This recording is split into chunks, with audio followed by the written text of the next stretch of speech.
Oh my goodness. Is that Lord Lord Ball? Are you one of my students? That name is epic with the I forget what that frog emote's name is.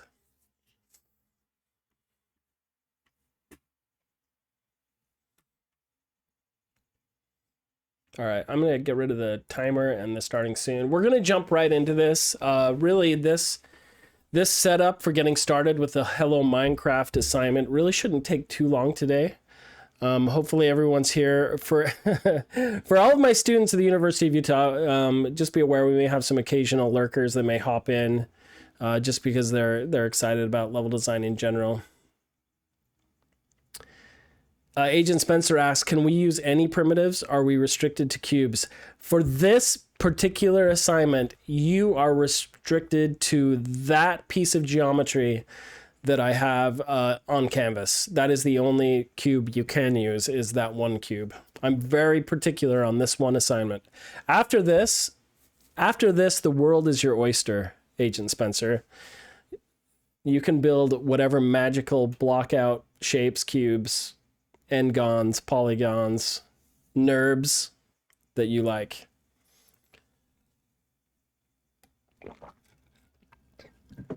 But strictly, part of this assignment is to see just how much you can do with little, right? So by restricting you to only this cube for this week, it's to actually see how much you can accomplish with less, right? And that's why we restrict you from using blueprints or anything like that. I don't want you using blueprints. I just want you moving this little cube around to make something cool. So everybody has the same toy box. Everyone has the same playing field. Okay, we're going to jump right into it. If none of you are familiar with the Epic Games launcher, I will share a link in the I'm going to add an outline to Canvas so that you can see what we did for the weekly timeline. And I'll include the link to the Epic's Game Launcher. But through the Epic's Game Launcher, if you don't have that already, that is where you download the Unreal Engine. From there, you can see up here in the corner, I am currently using 4.26. I know 4.27 is the new official stable build for Unreal Engine. I may switch to that. Since we're creating an executable file, it really doesn't matter which one you use. If you want to use 4.27, use 4.27. If you want to use 4.26, feel free to do that. Radomega225 says, I feel dumb, but how do I update my Unreal? I'm on 4.24. Yeah, so you would do that under right here under Unreal Engine 4, I believe. So here's the Unreal 4.27 release. So right here on the front page, you just click on 4.27, click on that, and it's going to take you to that setting for it. And there we go. That's actually just telling me about it, as a matter of fact. Sorry. Right here under Unreal Engine, click on, where is that? Oh, download Skull, right here. Where is it? Now I feel dumb, my friend. Now I feel dumb. Unreal Engine 5, Unreal Engine 4, Road Trip, YouTube. This is it. I don't download the engines very often. Oh, library. Thank you, my friend. I'm told it's under the library.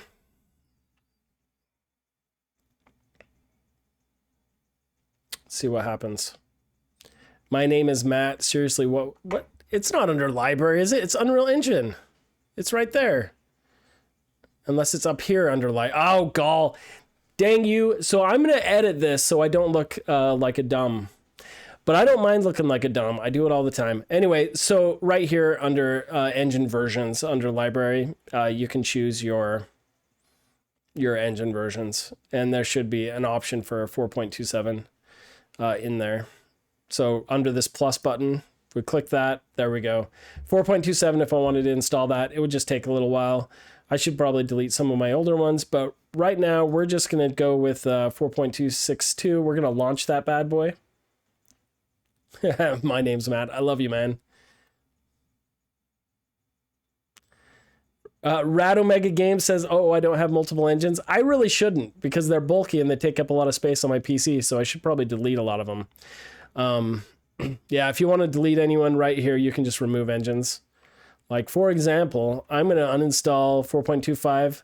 I'm going to do it later because I don't want to worry about it right now. But we're going to launch it. We're just going to get this party started. I'm going to stop talking. We're going to launch 4.26. And maybe I'll install 4.27 later.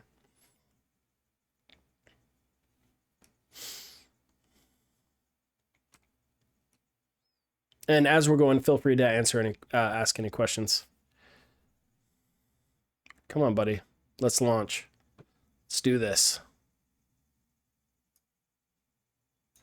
There we go. Unreal Editor popping up.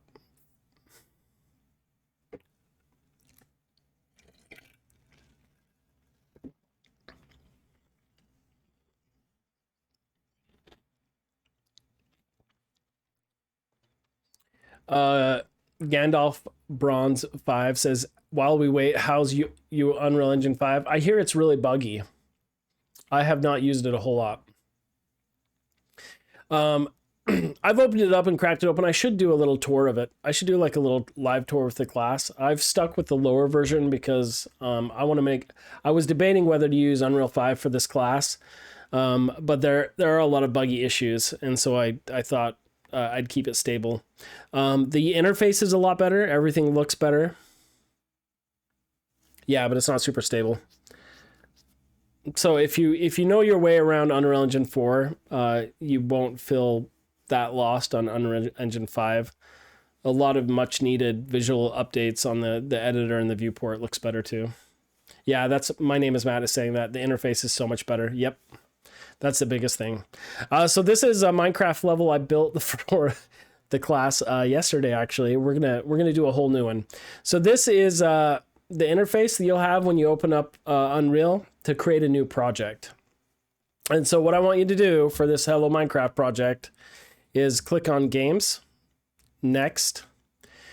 And this is one of the fun things why this is a great software to use for a level design course, is because it gives you some great templates to get you started with. So you can really just start prototyping levels out really fast. And so if you notice here, you have a first person template, a flying template, if you want to make a game with a little flying saucer, puzzle, rolling, and top down over here. I haven't really used the puzzle or rolling. And then the third person map. Third person is what we're going to use today. But also if you're doing like an AR game for handheld, a twin stick shooter, a side scroller game, or a 2D side scroller, driving, virtual reality, and vehicle advance. So they give you several little options to start with. But we're going to click on the third person. We're going to start with that one. And we're going to click next once again. And here in the project settings, by default, it may say C++ on it. But if you're not an engineer, I recommend using Blueprints, which is what I'm more familiar with and what we'll be going over more in this class. So you're not hard coding things. You're actually using a visual scripting language called Blueprints. We're not going to use Blueprints on this particular assignment, however, but on the future ones we will. So when you set up your projects, set them up with Blueprints. I think some of you may have mentioned in this class that you have lower spec PCs, and that's just fine. If you have a lower spec PC, it's actually maybe a little easier to just stay scalable 3D or 2D. Then it's a little bit less intensive on your PC, makes things a little bit easier. I'll just leave mine on maximum quality for now. By default, ray tracing is disabled for white boxing. Let's just leave that there too. And then here you get to choose what you're making your game for, whether it's desktop or console, or a tablet or mobile. Those are your two choices there. We're going to stick to desktop and console. The nice thing about tablet and mobile, it gives you those virtual joysticks so you can test out your game, how it would look on Android.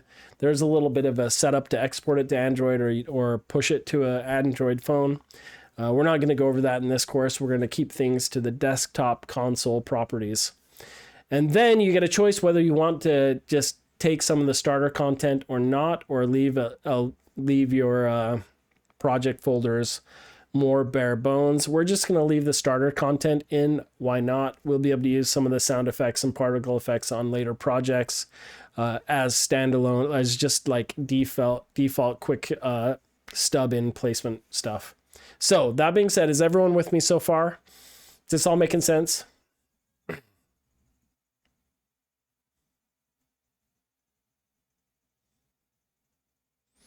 I just noticed Parzano said, why do cows have hooves instead of feet? Because they lack toes. Oh, that's a good one. My name is Matt, says still downloading. That's just perfectly fine. You can always rewatch the VOD. The idea is that I show you how to just get started in 10 or 15 minutes. The first keeper of tails says I'm caught up. Excellent. Okay. So the folder I've selected in the C drive, I just created a folder called level design class. I like to keep things organized. It's always easier to keep things organized so they don't get lost. And then they always, by default, they call it my project. So I'm just going to give it a name. This is, I'm going to keep it the same name it was. CPP Hello Minecraft.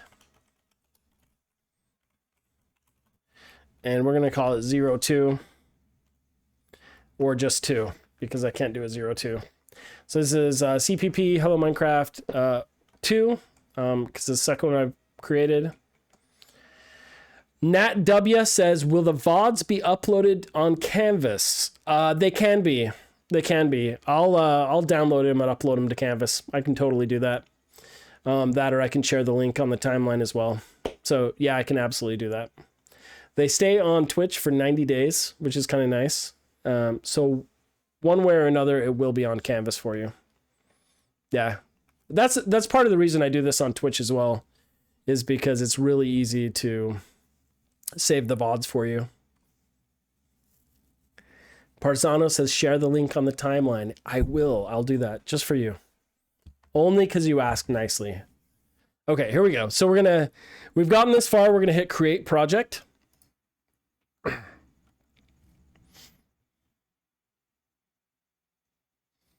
And now it's building up our template here.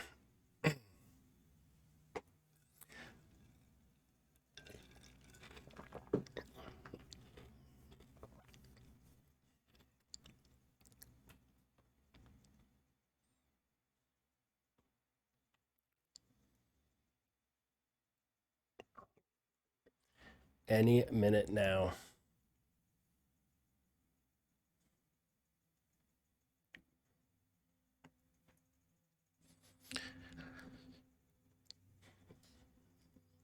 Okay, so a big part of working on games is just hurry up and waiting. For those that are not familiar with this setup, most of you, as a prerequisite for this class, have taken Maya classes. So the interface is a little bit like Maya. Interesting, a little fun fact. At Disney, where I was a level designer for several years, Maya was actually our editor. So when we created geometry or cubes in Maya, we just had to hit export and it just played our level. Maya was literally our editor, and then we had a separate interface for doing our visual scripting, for doing our blueprinting. So the thing with Unreal and Unity 3D and all those, the editor and the coding aspect are all integrated as one. So there's a slight learning curve for just navigating in Unreal. It's a little bit different than Maya, but once you get used to it, it's not too bad. So the big thing is your middle mouse button. If you scroll it, you'll zoom in and out. If you hold down the middle mouse button, it pans left and right, and then your right and left clickies, I think that's a technical word, will rotate. So middle mouse, it zoom in and out, and then pan around if you hold down middle mouse, and then like I said, if you click with left or right mouse key, it rotates.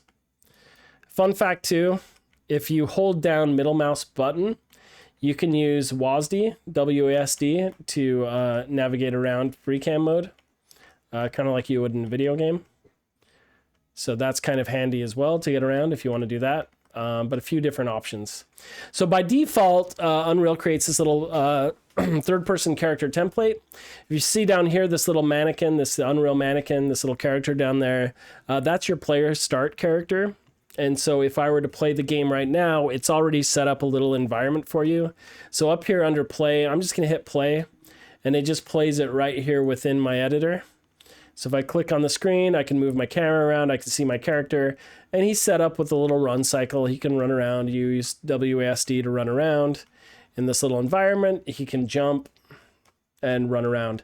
So pretty much for a third-person game, this is a great starting point for just walking around. So when you talk about if you make your Minecraft level and you want to walk around for a minute, it's already set up to do that. So everybody, for this one, I recommend you use the third player template for this.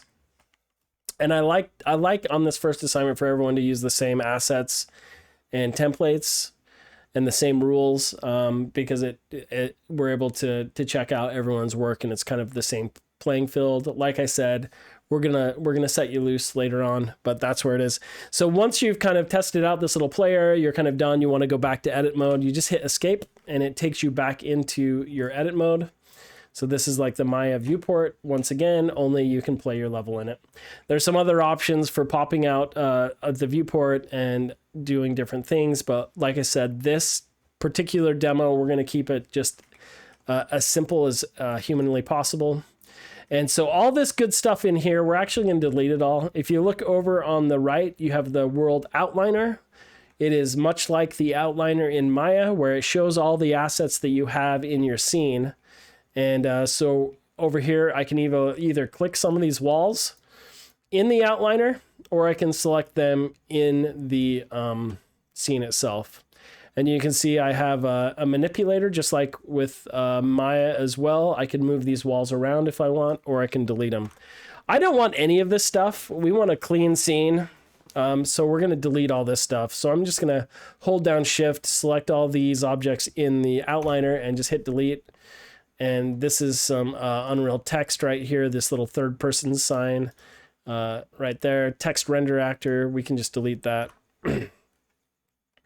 It's one of the nice things. If you ever just want to add text to your game to help with readability, or let someone know like where you're going to put a checkpoint, or you want some visual indicator, it's pretty easy to hop to type out some text in Unreal and just pop it in there. It's a great tool as a level designer. So I'm going to hold down Shift and left click on all these objects, delete them. I got some stairs there. We're going to get rid of that. We're going to get rid of everything. You've got a lot of stuff you don't need here too. Like this is a network player start. We're not making a networking game here, so we're going to delete that. There's this little question mark, a documentation actor. Say goodbye to that. Some of the stuff I'll keep is like my lighting. These are some like post-processing volumes. Yeah, I'm just going to... Ooh, some stuff happened when I got rid of that. So I'm going to keep it in there. I'll just keep those volumes in there. What the heck? We'll just keep it. We'll not go too crazy. Get rid of all the extra geometry in there though. Another thing to note, a lot like Maya as well, one of the things I find handy, if you happen to play your level, like right now I have nothing to walk on. So the player character just falls and he's gone. So if I hit play again, you can see I can't see anything. Like I don't know where my character, there he is, he's clear up there. Kind of a pain in the butt, but if you ever go to your outliner over here, select one of those actors over there and hit F, which means focus. It'll focus your camera on and center that object wherever it is. It's also a nice way to, when your environment gets kind of big, to get the camera focused somewhere else on whatever you want. So that being said, we're going to go over how to actually get that cube into our level. And that is the big part of the game. This is like a third of the assignment. Sorry, we've gone over this really quick, is just actually getting that cube in the game. So then you can say, Professor, I did the bare minimum. There's a cube in my game and you can walk on it. And I would be like, I am so proud of you, student. You get full credit. Well done. So let's do that really quick. So we're going to actually check out, right here on the bottom, you have this content browser. Essentially that looks into your folder hierarchy, wherever you have your folder saved. The first Keeper of Tales says 60 seconds of staring at a cube. Yeah, it might not be super entertaining when you actually make the gameplay video. So you may want to add a few more cubes, but I'm just saying we're going for the bare minimum here. That would be all you have to do.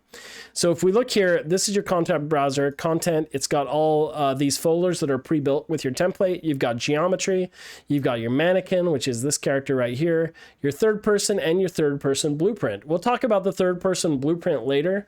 That's where the controls and all the code is kept for how to actually move your character around.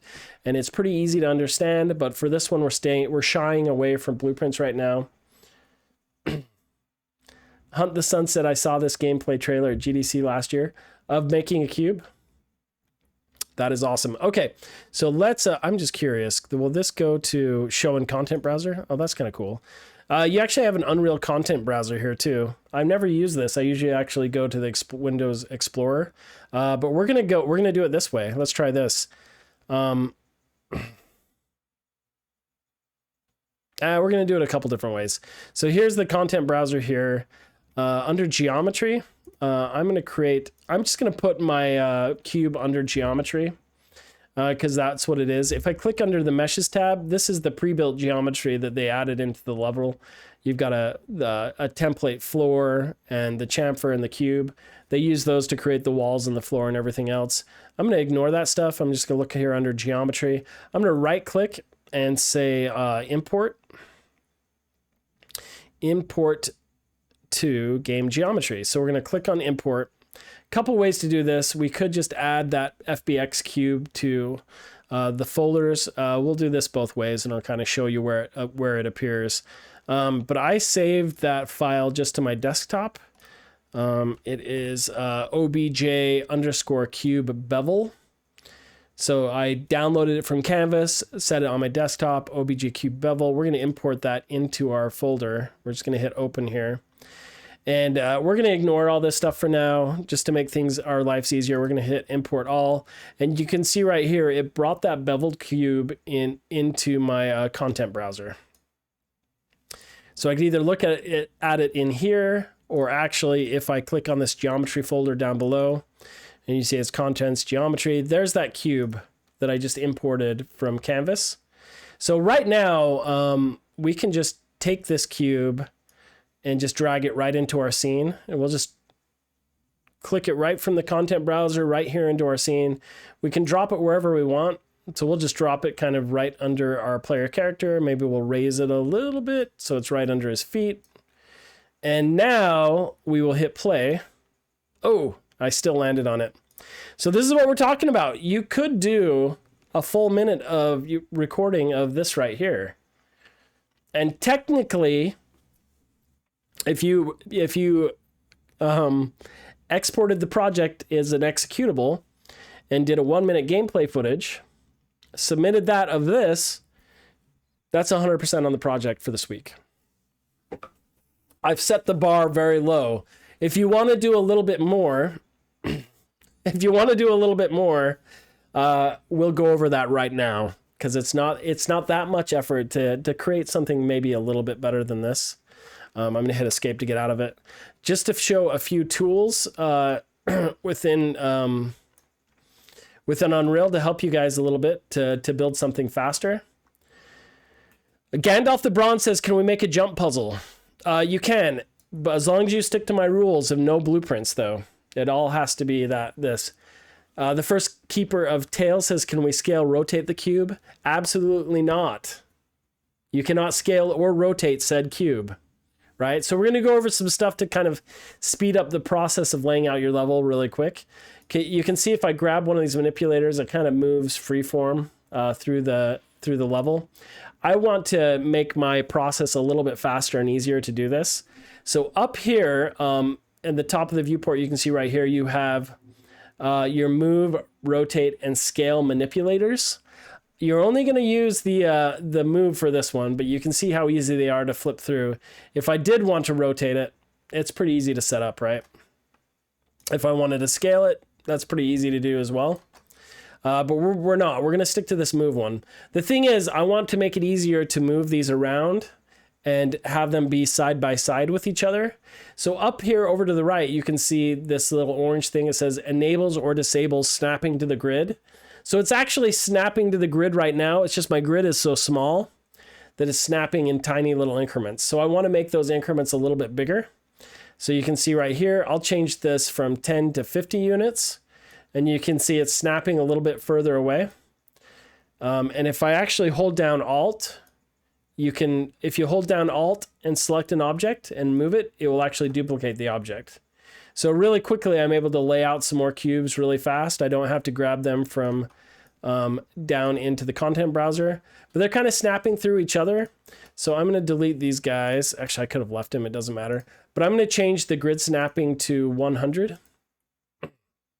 And now you can see that they snap right next to each other. So I can actually build these out pretty fast. And if I hold down Shift and click and select, I can select a lot more cubes at the same time. And now I'm going to hold down Alt again, and I can move these blocks as a whole.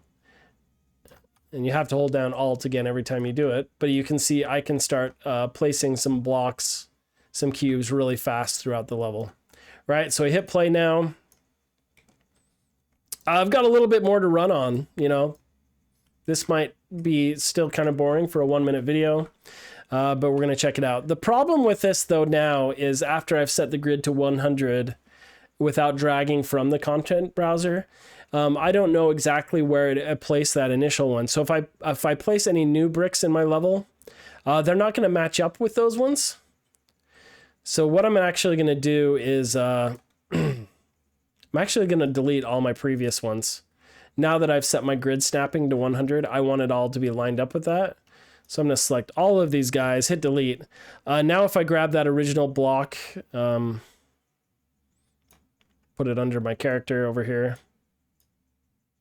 Looks like it's kind of very far from my character, which is fine. Hit F to zoom in on it. You can see by default, it's snapping on those units. So now if I ever grab another block and bring it in, it'll match right up. So we'll do that real quick. But what I want to do right now is we talked about creating some colors. If you want to do that, you're fine with just sticking to this gray cube color, the standard gray boring white box if you want, or the rules do allow for you to use a little bit of color, right? But my rule is you have to keep your colors flat, no textures, no alphas, nothing really fancy. We're going to pop that up and look at that really quick. Some of you may be taking a environment art class where you're using Unreal and making very beautiful game environments. That is not this class. That's Ryan Bound's class. That's 3D Mentor. He also does a lot of his classes on Twitch as well. So keep those beautiful ideas. Just tuck those in your pocket and save those for his class, because we're using the art of design in this class and we're keeping things simple and elegant, and we're playing with space. So we got to keep things, keep our color palette simple for this. That's my rule. Okay, so I'm going to set one of these off to the side. So to do that, Ku4Ku says the art of design. That's correct, my friend. So Rad Omega Games says, so should we not duplicate the cubes, or should we just change the grid before we do? I recommend changing the grid before you add your cubes. So do that first. Set it to 100, then you know everything is set to that same grid pattern. And no matter what you grab, no matter how many cubes you grab from the content browser, if you need to, they'll all match up with each other. So do that first. Right now, we're going to set up a couple colors to play with. And I'm going to keep it simple. I'm just going to set up like 3. But definitely, this is kind of like if you're digitally painting in Photoshop. You know how you'll do a color swatch up in the corner, so you can always kind of color pick from that. We're going to use that same kind of principle here for our level design. We're going to choose some colors that we want to use for our level. So this one, I did like primary colors last class, but maybe I want a grass green, a dirt brown, and a sky blue. We'll start with that. That way, if I want to make a rudimentary tree or something, I have the brown and the green, but we're just going to do some arbitrary colors here. So I'm actually going to right click on my cube here in the content browser and duplicate it in here. Where are you, duplicate? There you are, my friend. And we can rename that to from OBJ cube bevel to OBJ cube green. We'll call this one green. And we'll create a new one. We'll duplicate a new one, and we'll change the color to red. It's always faster to do all this stuff in kind of a batch. Decide how many colors you want. That way you can just get it all done at once like this. And so we've got it. Wait, that was a red. I don't want red. I'm going to rename it. That's not what I said. I wanted a brown, right? Isn't that what we said? Brown, and we'll duplicate that brown. And we'll make this one a blue. I have to rename it again.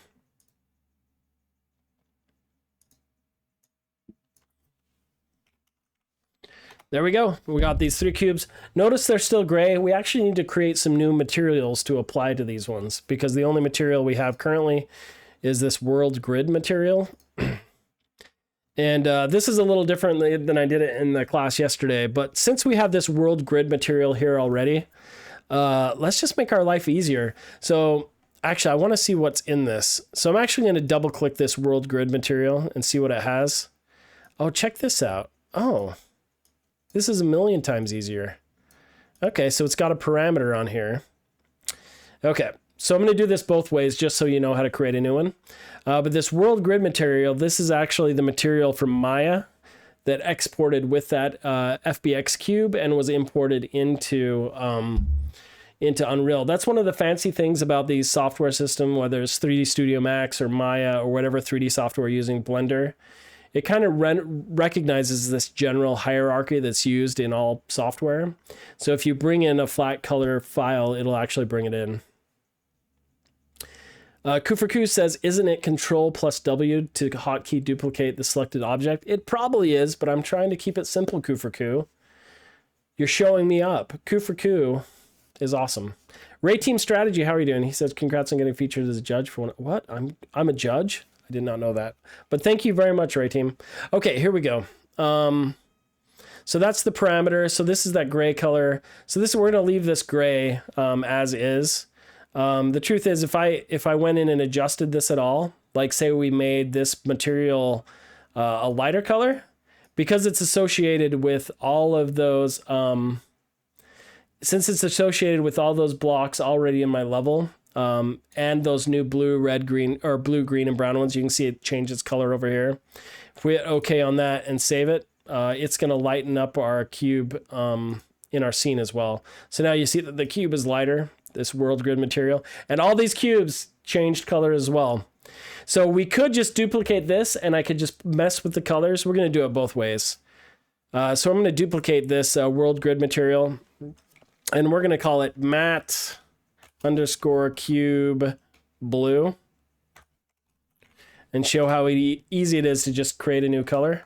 And double click that color. You can see here is that parameter file. It's the exact same as the other one. Matte cube blue is the new name. We're going to double click this and we're just going to rotate this up to the blue area and hit OK. And save that. Close out of it. And you can see right now we have that world grid material. Now we have a matte cube blue material.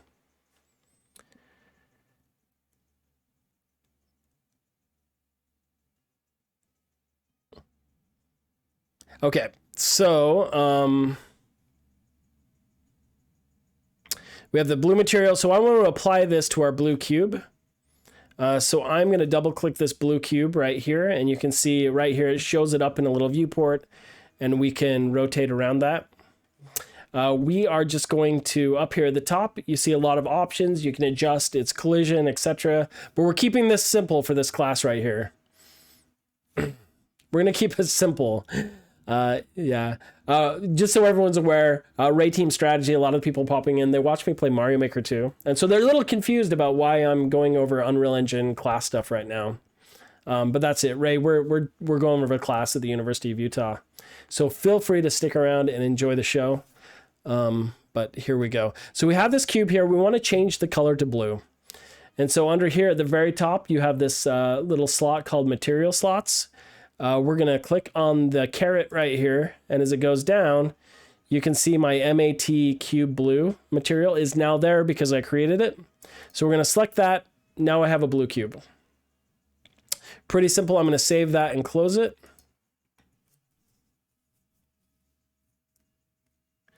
Alex Cervantes says, keep it slow before your students jump into Unreal 5. If you jump into Unreal 5, this stuff is all very similar. The UI will just look a little bit different. Okay, So we did that with just duplicating that existing material. You can do it that way if you want, but I also want to show you how to create a material from scratch. So I'm going to actually right click here in this content browser under geometry where I have my cubes, and I'm going to click on material. So we're going to create a brand new material. So we create this one, and just for namesake, so we keep it all the same, we're going to call this one mat underscore cube underscore green. Okay. So we're going to create one from scratch. And if we double click on this material, you can see I've got this general materials node, but nothing hooked up to it. I don't have the color attached to this base color module here. And if you look at this, if you've taken Ryan's class, this should be very familiar with you. For those of you who've taken digital content pipeline and all the beginner digital painting classes, etc., if you've taken most of those, this should also be familiar to you from there. But here you can input a base color, a flat color. You can input your my brain's not working. Anyway, you can input your metallic, your specular, your roughness. I don't know why my mind's not working for what those are called. But also your normal and your tangent. All the stuff that make things look really fancy. Your textures. Ku for Ku, help me out now. What are the... Yeah, the normal map too. All that good stuff. Anyway, my mind is not working. But we're just going to make a base color here. All right? So a base color, as everyone knows, a color is an RGB, red, green, and blue. Whether you're in Photoshop or Blender or Maya, there are three separate numbers. It's not parameters. It's called, what do they call the modern materials? And why? It's one of those simple things that's just on the tip of my tongue, but I can't remember right now. The texture mapping, you know, some you create them in Substance Designer, Substance Painter. Kufugu is going to help me out here. I know it. He's my best friend. Okay. Someone's going to say it. Yeah, albedo is also known as color.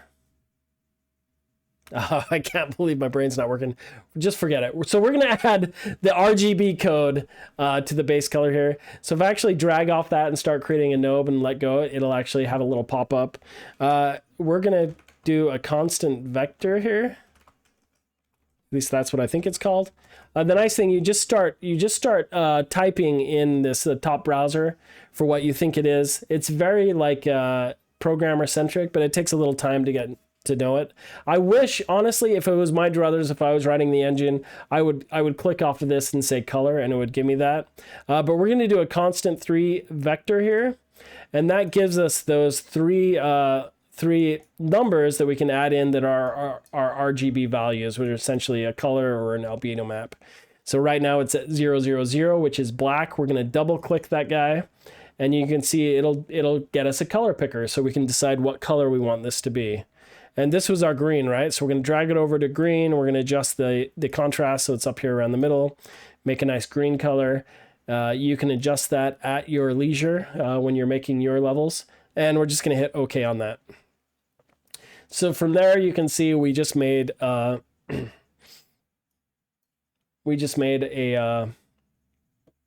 material from scratch. And you see these other emissive colors. You can see later that they all do different things too. Like, for example, this may be a bad idea to do in this class because it just makes things more complicated. But say I wanted to, maybe I want to have this green color, but for some weird reason, I want to copy and paste that color, and we want to maybe change it to yellow for some unknown reason. Double click it. And we want to have an emissive color kind of pop off of it. We could pop it in there under the emissive, and you can see it's green, but it's shining an emissive light color to it. I don't know why you'd want to do that, but maybe someday you would, but I don't. So we're going to delete that. We're going to keep it green. This is a simple assignment. We're going to keep everything simple. I want to go over the basics of setting up a level in Unreal Engine. So we're going to hit save on that.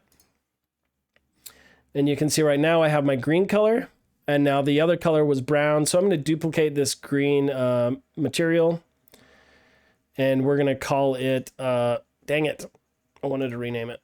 We're going to call it brown.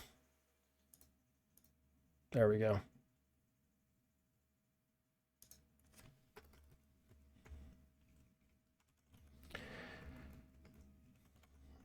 Okay, there we go. There's our brown 1 apparently. Double click on that. We're gonna go, for time's sake, we're gonna go quick here. Kind of looks like brown. Close enough. We hit OK on that. We're gonna click done, save, and close it. Okay. Now really quickly, just like we did with this blue cube, I'm gonna go click on each one of these cubes that don't have a color assigned to them, and I'm gonna assign, oh, there's a walnut color in there. We're going to assign brown to the brown one. Hit save and close. To the green one, same thing. My matte cube green color that we created. Save and close. Wenson says my color says as the stays at the default white gray grid after setting up a color. It could be that you didn't click done. Or sometimes, let me click on that one. Sometimes it'll stay that color if you if the value is set down below or high, you may have to adjust that, right? So if this was set different, it may look like it's supposed to be green, but sometime if the value stays down low, it'll stay that color. But make sure you hit OK and then save it, and that should work on it. I love that you're following along. That's awesome. Okay, so we've done the busy work for this level we're creating. Now at this point, you've done pretty much everything to set this up. You've got all the colors you want. Like if I want green grass or whatever, you can now just start placing those in your world. So here is my, here's my green, my brown. I'm just going to set them out here, and my blue. So they're just kind of hanging out here. Once again, I need to put one underneath my character so I have a place to walk. And if I hit Alt, I can start duplicating these. There's other things you'll learn later. You can actually group sets of them, but I would say don't stress too much on this. Just have fun with the level. Like the blue could even be an ocean, I don't know. The white could be a cloud. They could be anything at this point. Here's my brown path here.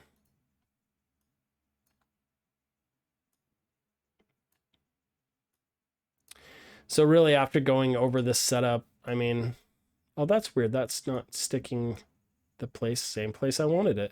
Those greens came in at a different angle. That's interesting. No, maybe it didn't. Fascinating. I'm going to try and fix this one. Let me adjust it to 50.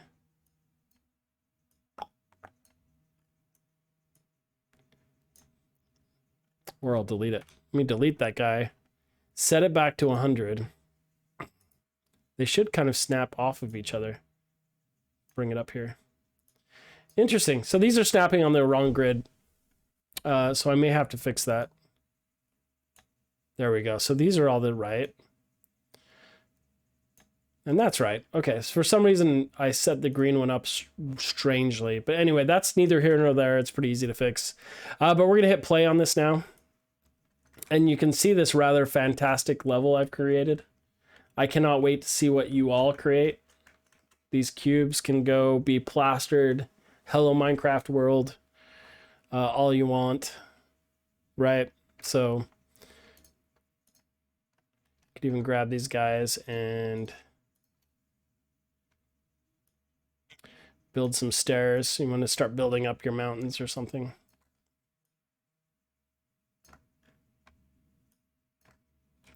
Something a little more exciting. So basically what you see is what you get. Okay. Rico Dude says some crazy Kaizo parkour levels. Let's go. Absolutely. Build some crazy parkour levels. Okay. So that is the first part of the assignment. You do not have to use the color blocks if you don't want. You could just bring in the gray ones and just start building something white box. That's perfectly okay. You can make the colors like we just did and make as many as you want. Keep them flat and solid. Dark Silver Wing says, I don't think there's any way my level could be as good as this. I'm not going to lie, class. I really set the bar high right here. So I would say, you know, set your aspiration and your goals a little bit higher. I know that I leave, I don't make things easy on you guys. Parzano says this is the peak of level design. I'm sorry, I don't make the rules. It's true. Okay, so we have a few more minutes. I still need to teach you how to do the screen recording, and you know, it's good for me to like keep things unintimidating. So here's what we're gonna do. I'm gonna show you how to package your project, create that beautiful .exe we talked about, and then finally to record your footage if you don't know how to do that. So this is simple. Once we've kind of got the level the way we want it, and it's this work of art that we're going to show off in class a week from now. I know I only spent 5 minutes on this, but really this is the equivalent of 20 years of experience you're seeing right here. Okay, we're going to click on File, and we're going to just mosey on down here to Package Project. And this is kind of cool. You can see all the different ways you can package your project, whether it's Android, HoloLens, iOS, Linux, Lumen, tvOS, or Windows 64. That's the one we're going to go with. Usually for all of the other ones, you need special plugins and extensions, and there's some setup involved. But for Windows 64, it's pretty straightforward. So we're going to click on Package Project, Windows 64.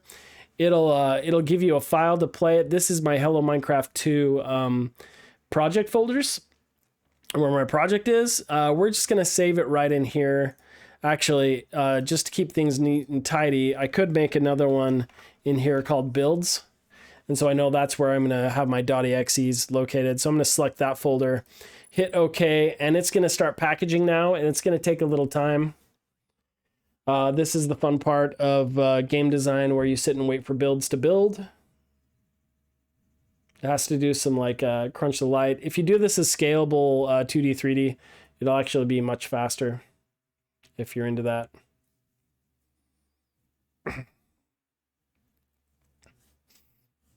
Is this making sense to everybody so far? Like I say, I try to keep this really fast and simple so that you don't have to slog through a huge VOD. You can just scrub to whichever part of the video you may have questions on, so you can replay it quickly.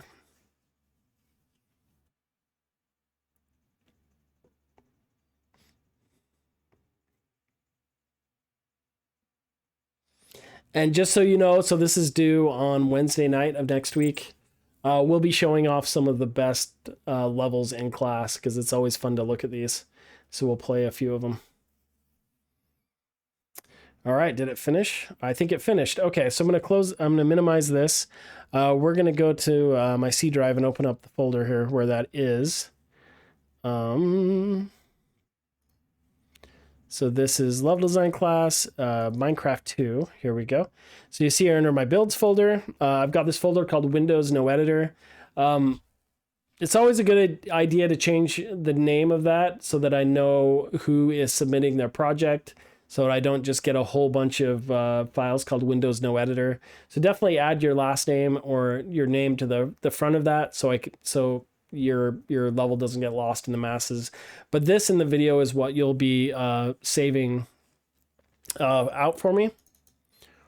And so if you open up that Windows No Editor, here is my executable right here. The engine files and these files need to be included with that under the Windows No Editor. Don't just send me this one, because this 186 kilobyte application file won't play anything without these two right here. So we're going to double click on that .exe, and you can see right here it pops right open. So this masterpiece that has blown you all away, I mean, I could upload this to itch.io. It could go viral. I would go world famous right now. It's packaged and ready to go. But now I want to record this footage to prove to you all that I did make this masterpiece. Otherwise, your friends and neighbors wouldn't believe you. So usually I use OBS for this because I'm familiar with OBS through twitching. But one of my students showed me the faster way, which I would say go with that, is just to use your Xbox bar. So that's holding down the window button and tapping G will pop up this little bar with a fancy little capture setting right here. So we're going to click on the start recording right here. And we're just going to start recording this bad boy. I'm going to close that. But now I can just start recording my gameplay footage till I've got about a minute of it. Right? For some reason, 2 box heights, this is really sad, is not high enough to jump. So keep that in mind if you want to jump up 2 box heights. This is in the game biz. This is what we call kind of like bad metrics. When it looks like you should be able to jump on it, but you can't, is very frustrating to players. And it really makes me really sad. Don't go in and fix that. You don't have to. Keep in mind, if you have areas that you can fall down, we're not using blueprints, so I'm not even allowing you to add is 199. We're not going to allow you to add a death volume or anything. So if you do fall, you're going to fall, right? And then maybe there is a default. So now we're going to finish our recording. So we're a minute in now. Hold G. I'm going to stop it. It's captured the recording.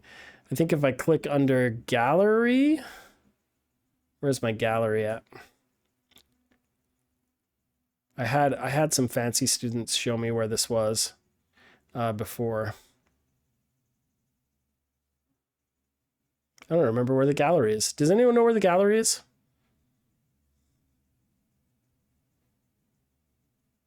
Do some epic 360 no scopes. I love it. General shortcuts, capture gaming features. Show AI captures. Oh no, I pushed the wrong one. All right, I'm gonna hit Alt F4. I'm gonna get out of that. Okay. Show all captures. Thank you so much, my friends. Like I say, I just learned this yesterday.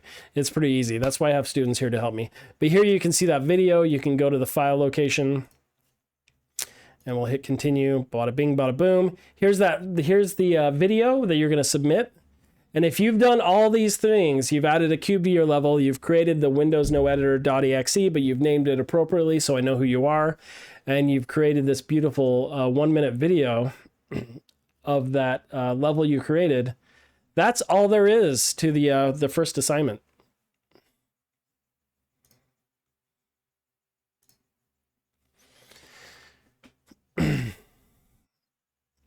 Lord Balsack says, when will the second part of the Let's Play come out? When we've made this genius project to its full level.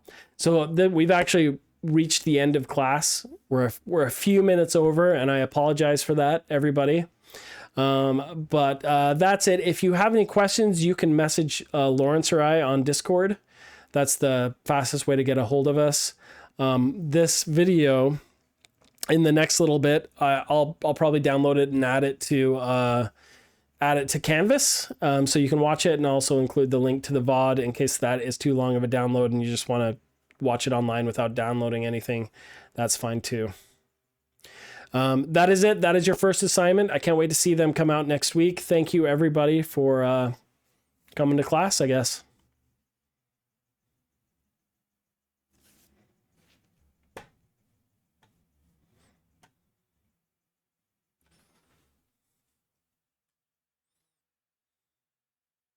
All right, we'll talk to you all soon. We'll see you on Tuesday. You are so very welcome, my friends.